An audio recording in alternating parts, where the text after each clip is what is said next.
Congress just wrapped up their hearing with NFL Commissioner Roger Goodell about the toxic workplace culture with the Washington Commanders. And joining me right now are two former employees with the Washington Commanders, Melanie Coburn and Ana Nunez.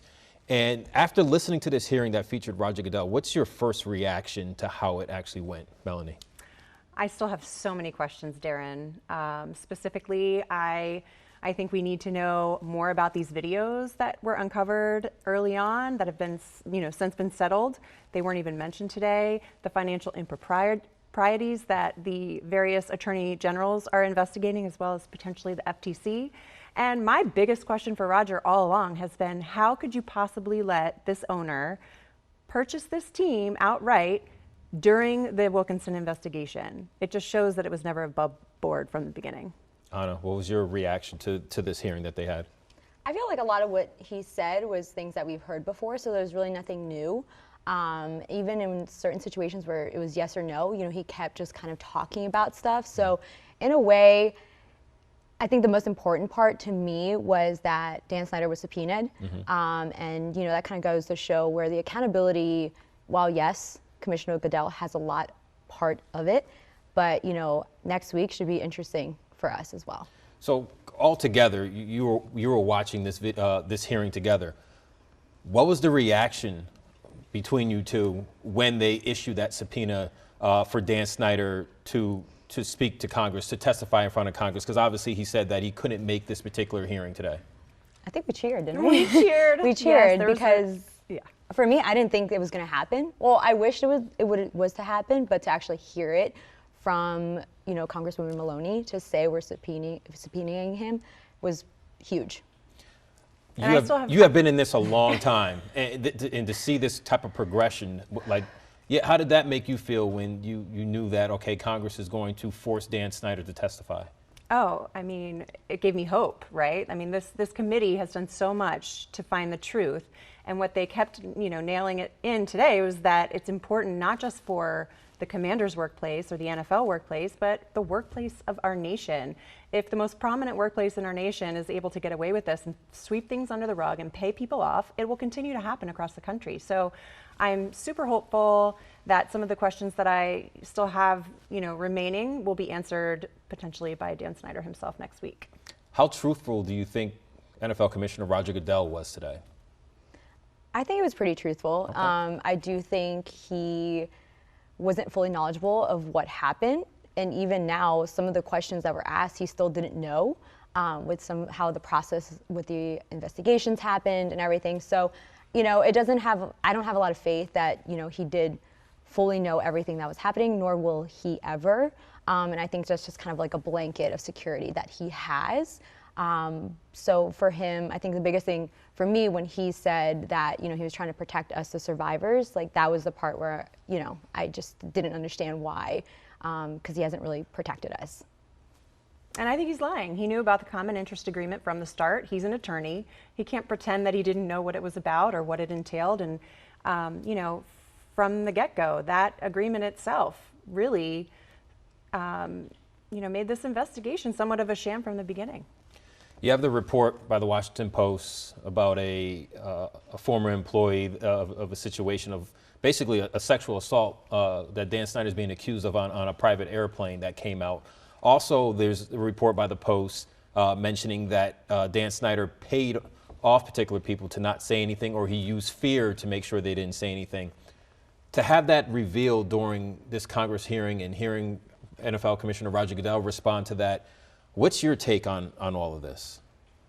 I mean, these are situations that it isn't my first time hearing about them, which is really unfortunate. But to have them come out, I think this is the time to do it. All of these situations, everything needs to come out now. What about you, Melanie? Yeah, I mean, we've been living this.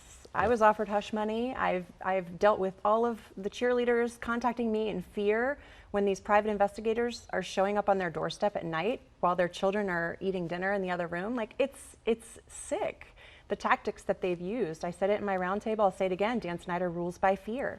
That's how he's gotten away with it this long. And the legislation that Chairwoman Maloney has introduced could really make, it could lay the foundation for this to not happen again in the future. You're watching this hearing today, and you experienced that. I'd never worked for the Washington's NFL team. How traumatizing is this still for you two? I mean, we're almost at 2 years from when the Washington Post article came out, so there are days that are definitely better than others. I mean, it's definitely a wound that fully hasn't healed. Even talking about it, it's still a little uneasy, whether it's with former colleagues or friends who don't really know the situation that happened. But it does open up a little bit. But I think the reminder that I tell myself is, I was part of this, of speaking out, of going to Congress and towards a solution that isn't just the full heal for myself, but others. Yeah. And I still have sleepless nights. I still have anxiety. We saw what Dan Snyder's capable of with this latest shadow investigation work that he's been doing. And it's terrifying. I have a family, I have a business.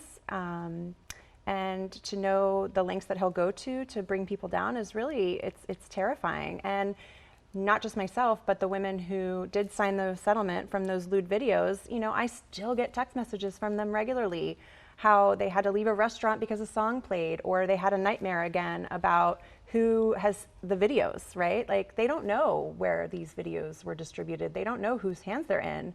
And as a mom and a friend and a daughter and a wife, like, that's terrifying. 2 questions. The first one will be so we know that Congress is going to force Dan Snyder to show up and testify. How do you think that's going to be played out? I imagine there's going to be a lot of pleading the fifth, to be honest with you. But again, I heard it was a deposition, so I'm not sure it's going to be public. I'm not sure what that process looks like and what it would entail. However, I do know that the members of the committee who are on our side and supporting us will ask those tough questions and try to get to the truth. And my hope is that, he's going to plead the fifth as much as he wants, and they're going to realize that, this has been the truth all along. Our biggest nightmare, and these sexual assault allegations and this pattern, it's been what's happening for the last 2 decades. What about you, Anna? I agree. I think he's definitely going to plead the fifth and not really give a lot of answers. But I think his silence, just like today, by not showing up, will speak louder. If you can have everything your way right now, what would that look like? The report would be released, and Dan Snyder is no longer the owner of the Washington football team, or the Commanders as they are now. I'd say that, and I would add to it Roger Goodell. I think he also is complicit in this, and he needs to pay for it as well.